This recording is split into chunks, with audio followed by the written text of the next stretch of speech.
মালিকানাধীন বাণিজ্যিক basic bank limited একীভূতকরণ প্রক্রিয়া বন্ধের দাবিতে রাজশাহীতে প্রতিবাদ ও মানববন্ধন কর্মসূচি পালিত হয়েছে। বৃহস্পতিবার বেলা ১১টার দিকে নগরীর সাহেববাজার 0 পয়েন্টে এ মানববন্ধন অনুষ্ঠিত হয়।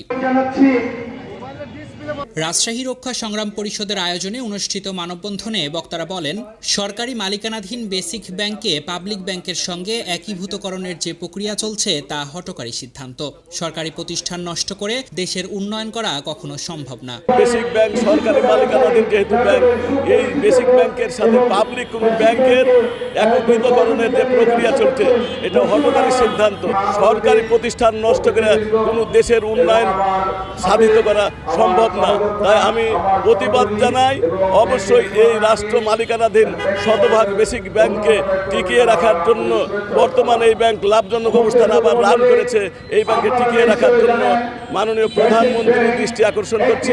মানববন্ধনে রাজশাহী রক্ষা সংগ্রাম পরিষদের সাধারণ সম্পাদক জামাত খান বলেন, আমরা বা আমাদের মা বোনেরা এই ব্যাংকের সহযোগিতা নিয়ে উদ্যোক্তা হিসেবে গড়ে উঠছে। আর এই ব্যাংকের সাথে যেসব ব্যাংকে একীভূতকরণ করা হচ্ছে তারা খুব দুর্বল। তাদের সাথে গেলে আমরা যে সুযোগ সুবিধা পাই তা থেকে বঞ্চিত হব।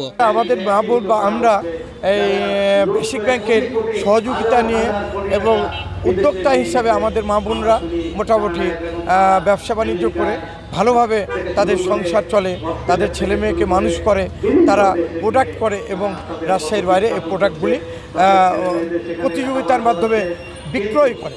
কিন্তু আমরা লক্ষ্য করছি যে বেসিক ব্যাংকের সঙ্গে যে সমস্ত ব্যাংকে একীভূত করছে তারা সেই সব ব্যাংকগুলি কিন্তু খুব দুর্বল। তাদের সঙ্গে গেলে কিন্তু আমরা যে সুযোগ সুবিধা পাবো সেটা কিন্তু বঞ্চিত হব।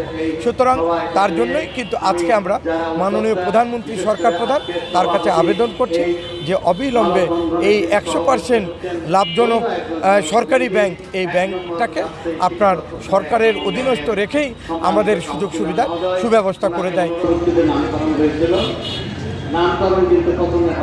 তারেক রহমান।